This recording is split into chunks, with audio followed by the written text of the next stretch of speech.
Subtle. Any subscriber of mine who's been subscribed to me since the beginning, or by the time this movie review comes out, will know that I've been away for a little over a week. I apologize for that. Life has me at a stranglehold right now, and I can't really do much about it. And it's like it's choking me, and it's doing the move that John Cena does, whatever that is, the FU, because it's also saying F you, fuck you to me. Anyway, nevertheless, I wanted to apologize for that. I'm supposed to keep uploading the videos at a constant pace. So here's one, and I'm hoping I keep it coming for the next few days before probably it happens again. It's probably going to happen again. Nevertheless, I'm doing it with the Doctor Strange movie review. Holy shit. Let's go. Fair warning, this review is going to be all over the place because this movie is not all over the place, but it throws a lot at you in such a short amount of time. In other words, if you don't know anything about mysticism, magic, sorcery, the multiverse, multiple dimensions, and just a bunch of other magical nonsense, this movie is going to be, it's a lot to take in. And so it's probably going to be one of those movies, in order to fully understand what's going on, you're probably going to have to watch it twice or three times. Luckily, I was very subtly taking notes in the dark theater about what's going on, character names and all that stuff. And so I actually have a list of stuff. I'm not going to show you, but it's on my phone here. It's going to be really quick. Can you guys see that stuff? I'm trying to cover the last two because, oh, that's terrible. Wow. I was trying to cover the last two because those are actually spoilers, but you couldn't see any of it anyway, so it doesn't really matter. Let's talk about it. I don't even know really where to start. We'll start with the obvious thing, is the story. That's how I do my reviews, the story, okay? This movie is not very story heavy. In fact, I think the most that can be said about the story is for the most part, it's mostly just like setting you up. Let me just fix my stuff here really quick. I don't want any audio problems there. There we go. The only thing really that can be said about the story is that it's trying its best to set Doctor Strange the movie and the character into the rest of the MCU. That's really all personally that I can think of that the story does. I mean, obviously, eventually, the story is as follows. Okay, I'm gonna try and just roll right through it. Okay, it's Doctor Stephen Strange. He's pretty much a self-involved asshole. He's egotistical, tastical, whatever it is. He's arrogant is what it is. Arrogant. He's full of himself, and he's good at what he does, and he's a show-off, and he's a surgeon of some kind. I think brain surgeon maybe, or just an overall surgeon. He's really good at it, though. He's rich, too. Oh, my God. There's a scene in there. You'll see, like, how just filthy fucking rich this guy is. It's incredible. My God damn. He's rolling in fucking money. Anyway, so he gets into a car accident. The car accident... they show you in slow motion so that you get a feel for what exactly happened to Stephen Strange, and not just like out of nowhere. His hands get fucked up, and his hands are like he's shaky. He can't stop the shaking, and that's a huge aspect in the rest of the movie, in the story, is that his hands are shaky, and it allows him to not be as nimble. He can't be a surgeon anymore. His career of being a surgeon is just down the toilet. Okay, that's kind of it's pretty big. It's pretty big for the character development of Stephen Strange, okay? That's really it, really. He gets into an accident, and he's just trying to find answers on how to fix his hands.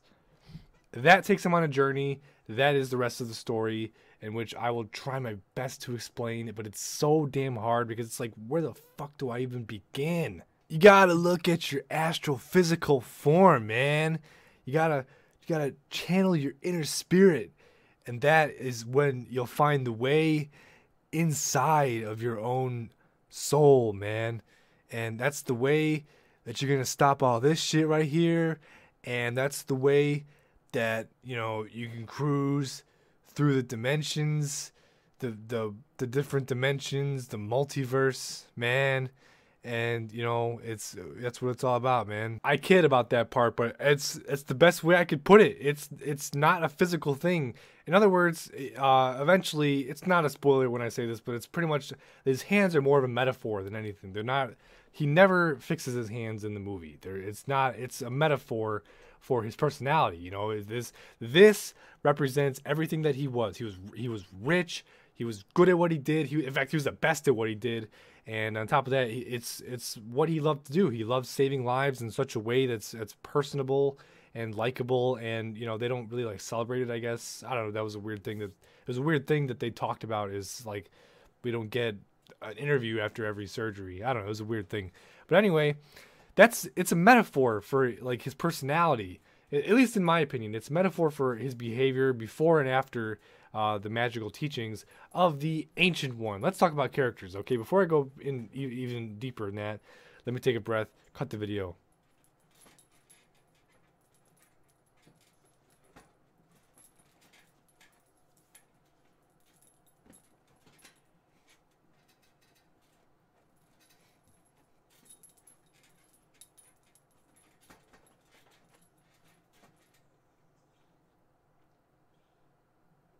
Characters, okay. Benedict Cumberbatch, Stephen Strange, like it. I'm loving it. He's everyone thought the accent was going to be bad. I didn't think it was bad at all. I think it was great.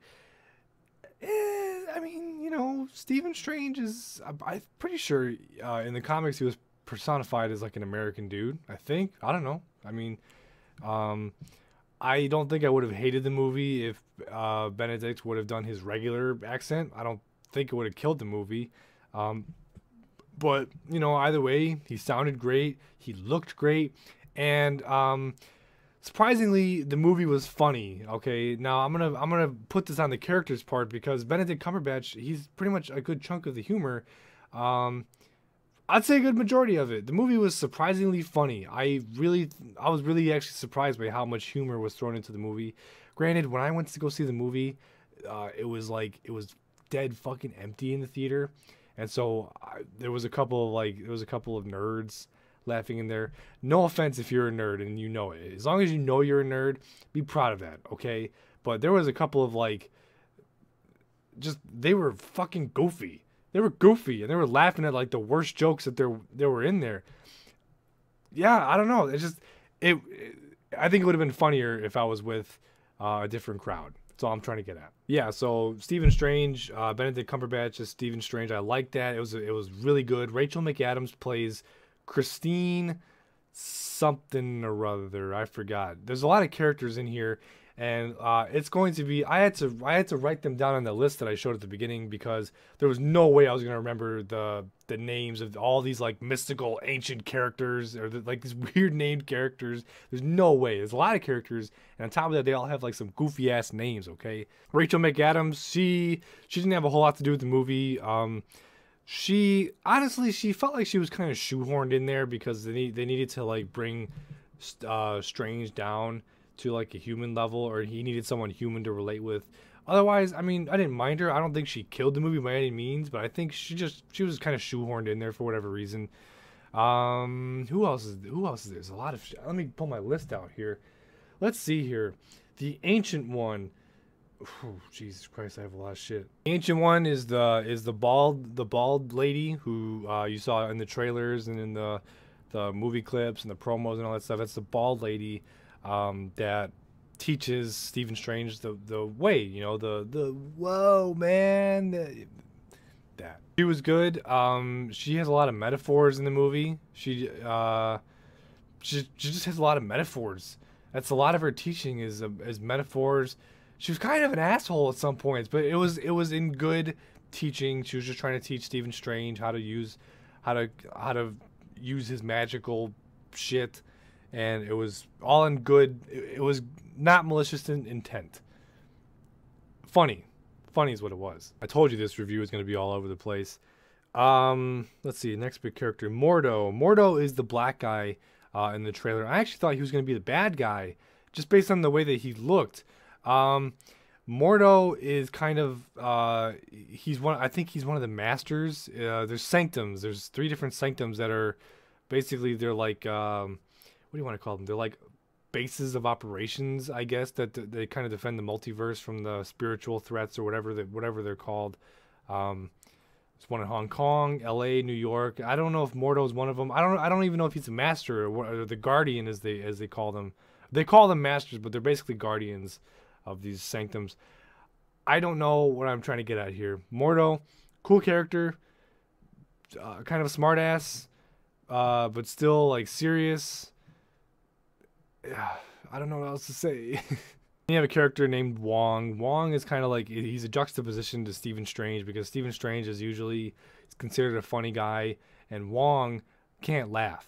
Well, he can laugh, but he just doesn't laugh. He doesn't think Stephen Strange is funny. The crowd thought he was funny at those times. The crowd also thought Wong not laughing was funny. That's all. Again, that's all I have. Now, the main villain of this movie is Caecilius. I think that's right. Caecilius? Yeah, let's just call him Caecilius. He was a student of the Ancient One, and the reason why he left and the reason why he's the villain is because supposedly the Ancient One is not exactly who she says she is. We will talk more about that in the spoiler section. This is going to have spoilers at the there's a timestamp in the video, obviously, but I don't know when it is. But more on that later. Basically, it's the Ancient One is not saying who, or she's not being totally upfront with who she is or what she knows or what she's doing or what the purpose of the sorcerers are. It's hard to say without spoiling it, so we'll talk about that in the spoiler part of the video. There's not much more to say until we get to the spoiler part of the video, but there's dimensional talk, there's spiritual talk, there's a bunch of magical shit, so do not feel embarrassed if you don't know what's going on. It's just, they try their best to just throw all the stuff at you, and if you don't know what's going on, pick up a comic book, Google's your friend, you know, all that fun stuff. Now, in the promos and the TV clips and the trailers, I kept saying that this movie was going to be trippy. Trippy? No. Visually stunning? Yes. This movie is phenomenal with the CGIing. Is that a thing? CGIing? The CGI in this movie is phenomenal. Like, everything is just, it's beautiful to look at. At the very least, this movie is very beautiful. I loved looking at the special effects that's going on the screen. It was so visually pleasing, and the action was really good. And I said that in the latest Doctor Strange video that I put up about the 3 clips. Speaking of which, yes, the action was amazing. The special effects are they're not trippy, they're just beautiful to look at. And as far as like the dialogue, I said in the 3rd clip of the video that I put up, the dialogue by no means was cheesy. It was not forced. The relationships and the character dialogue and interaction, it was very natural, very seamless. Just that clip stuck out. But yeah, those are all great things. And the only bad thing about this movie that I could really find was that the beginning was it was very rushed, and they have to do that because they don't show the recovery process of him recovering from his accident. They show like how fucked up his hands are and how fucked up his face is, and then in like the next shot they show him like healing and his hands are starting to move back and all that stuff. They show him recover in like 5 seconds. That's fine. I can live with that. Then they show him like I guess months later going to this, I forgot what it was, the place where he starts to learn the magic, and then once he like gets introduced to magic and sorcery and all that stuff, you see him like doing the training a little bit, but once again in like the next frame, the next shot, he's already like almost really good at it, because they skip ahead in time because they do their best to excel the plot as much as they can just so they can get to what's really important. And that's why I said the plot earlier the plot wasn't really important to the movie itself, and that's not a bad thing, but it's just with the beginning of the plot and how rushed it was, I'd say the first quarter of the movie is very rushed. They need to get a lot of things out just so they can get the rest of the movie out, and that's why I kept saying the plot of the movie itself isn't as important. As it's a very character-driven movie, and it's very metaphor-y, and it's about Stephen Strange and his ego, and it's Stephen Strange. It's basically a Stephen Strange tale, or a story, I guess. Not really a tale.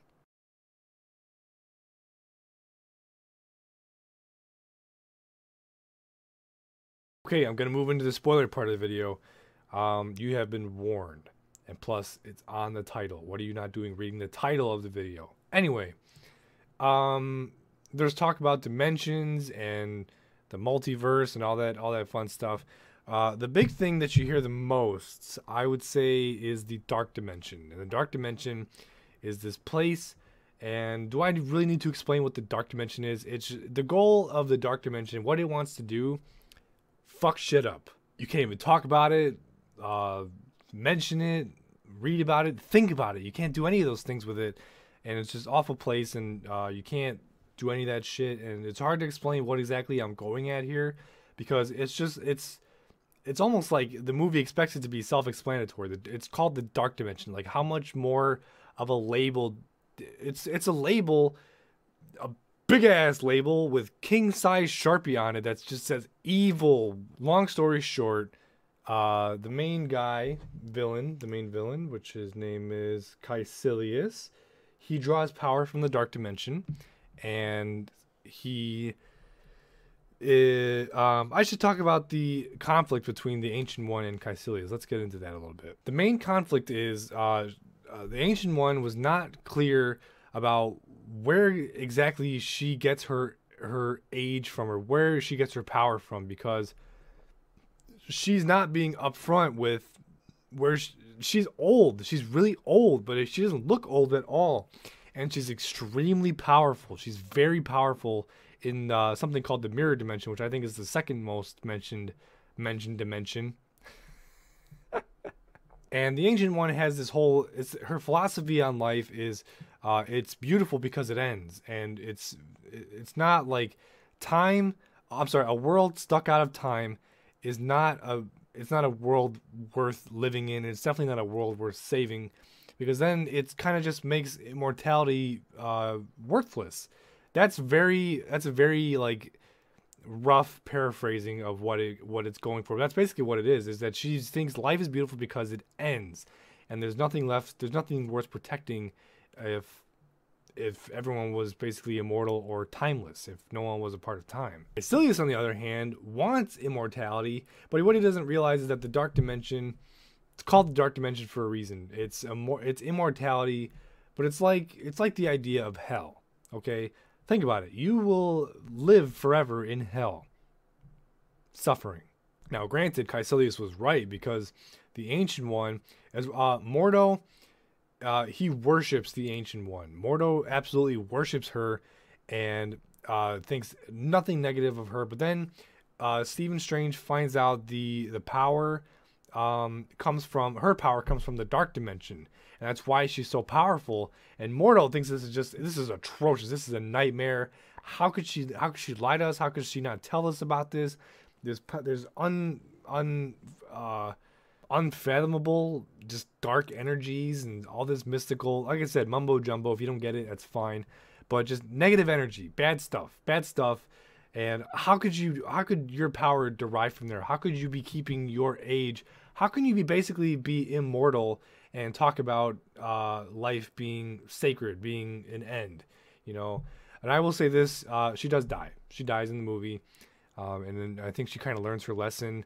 But Mordo, we'll talk about him a little bit later. He does not learn his lesson, okay? Now, a couple of things before I want to talk about the end credits scene. There's not much more to talk about, but a couple of things I want to mention. I was really excited. I was surprised at how, not early on, because I'm kind of stuck on like the Marvel Netflix thing where like Daredevil season 1, Daredevil didn't get his suit until the end of the season. And even then, that's not the finished suit. And that's kind of what I was stuck on. And then I looked back on the movie like Iron Man.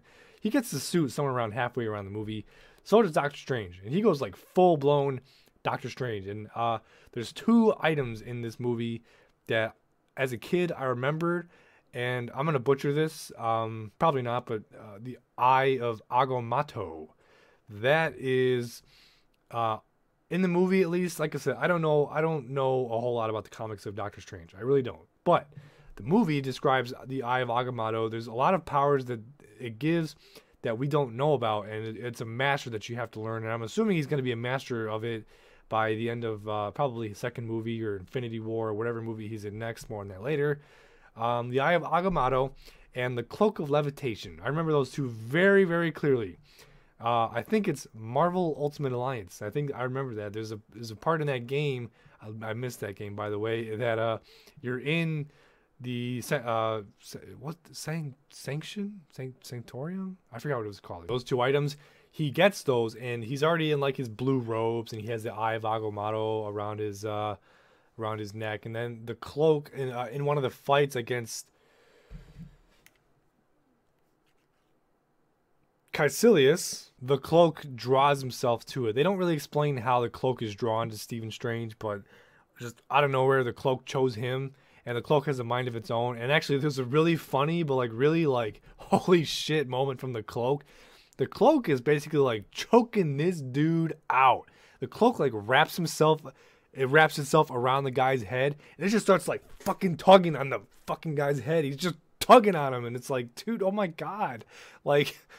Holy shit, this cloak's gonna kill a dude. I don't know, I thought that was funny, but yeah, those are two items I think you need to know about. I don't know, if you really want to know what it does, read a comic or put it in Google. Wikipedia, I'm sure, will tell you. I'm talking about the Eye of Agamotto, of course. The Cloak of Levitation. I know there's powers. Hello. I know there's more powers that the cloak has that the movie hasn't shown us yet. They're waiting for another movie with Stephen or Doctor Strange in it. They made that very clear that the Eye of Agamotto has powers that we can't even fucking fathom at this point. It has some crazy shit. If you think turning back time is cool, just wait, Junior, just wait. Okay, now, the big thing that I wanted to talk about, there's two end credit scenes, and I felt kind of awkward because everyone like knew the mid credit scene. That was Stephen Strange talking to Thor. I thought that was so like, yes. I have a feeling that Doctor Strange is going to show up in Thor Ragnarok. I absolutely do, and I think he's actually going to be maybe not a main character, but I think he's going to at least like show up for a certain part of it. I think maybe he'll be like an end, like I think he'll be a third act kind of character where he'll show up in the third act and help out, and then he'll be like a main character from the third act to the end of the movie. Not like Hulk will be in the movie, but you get the idea. And then, yeah, basically they're just talking about the plot of Thor Ragnarok. It's Odin's missing, and then something about Loki I forgot already. But then there's the actual after credits scene. Uh-oh. Remember earlier in the video I mentioned that I thought Mordo was going to be the bad guy. Well, I knew I was onto something even since the first trailer. There was a shot in the first trailer which I'm going to try and remember to edit in there, where I could just tell that Mordo looks like a bad guy.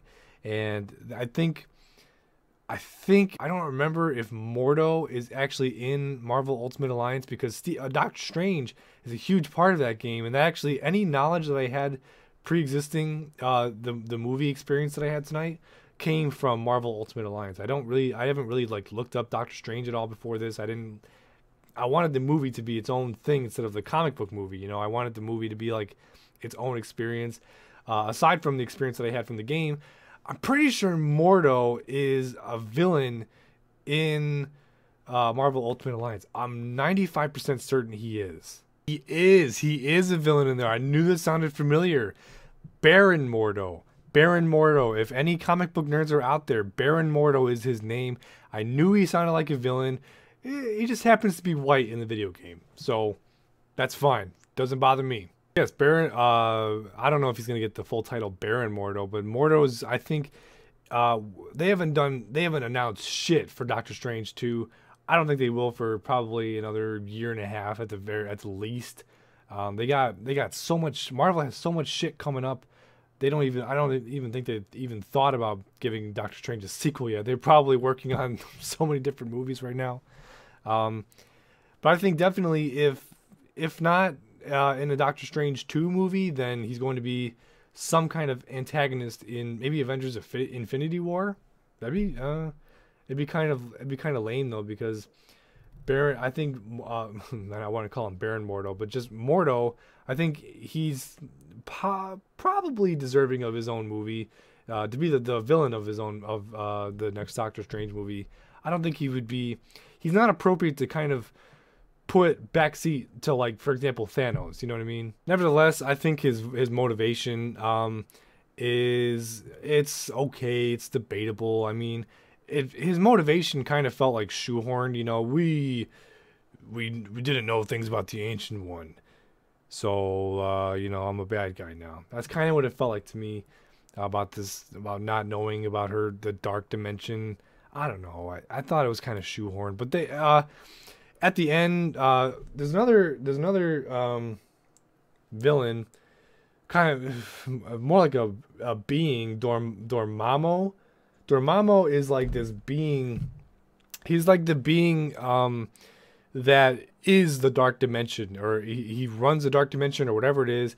And Doctor Strange, it was really cool watching this. It's like it fucks with your mind kind of concept. But Strange, he puts on an infinite time loop that just, like, you watch Doctor Strange die like over and over and over and over. And he actually has a really cool line that says, "Yeah, I can't win, but I can lose again and again and again and again, and you will keep killing me and killing me and killing me.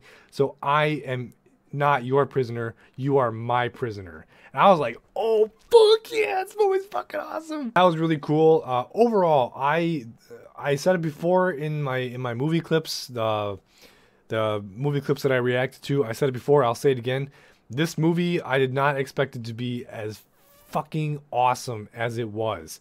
I'm not going to give it a perfect score, just because it wasn't mind-blowingly awesome, but it was pretty fucking good for what I expected it to be, knowing nothing about Doctor Strange, but having the knowledge of, like, comic book geeky nerdiness stuff that I did. I followed it pretty clearly. A lot of the stuff made sense to me, if that makes any sense. I'm going to give this movie a 9.5 out of 10. I feel like it's a little cheap not to go for like a 9.8 or a 9.9, but I'm only sticking to the halves because I don't want to. That's too much work to go like, I think it was a 9.7 and 3/4. Fuck that. It's 9.5. Anyway, it looked beautiful. The movie was so fucking cool. I will admit though, I keep mentioning this trippy aspect of it. There was one part when I guess the Ancient One put Stephen Strange through, I guess, like the multiverse. That part was like really trippy. I was like, oh my god. It's somewhere in the beginning of him learning his magic and mysticism and all that stuff.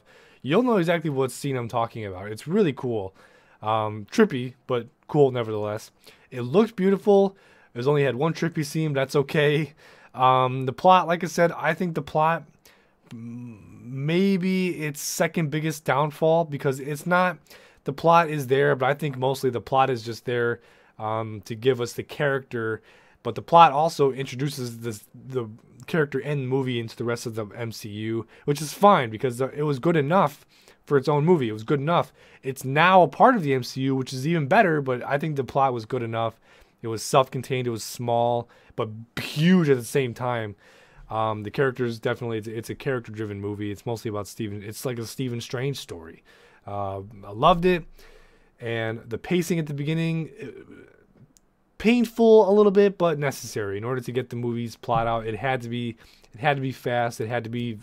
We got a story to tell. We got to get it done. I'm okay with it. I'm okay with the pacing the way that it was. They had to get the story out. Absolutely fine with it. Other than that, I enjoyed the hell out of the movie. I cannot wait to see Stephen Strange inevitably show up in. Did I say inevitably show up in Thor Ragnarok, Avengers Infinity War. I cannot wait. I enjoyed the hell out of this movie. Enough said. Thanks for watching, and I'll see you next time.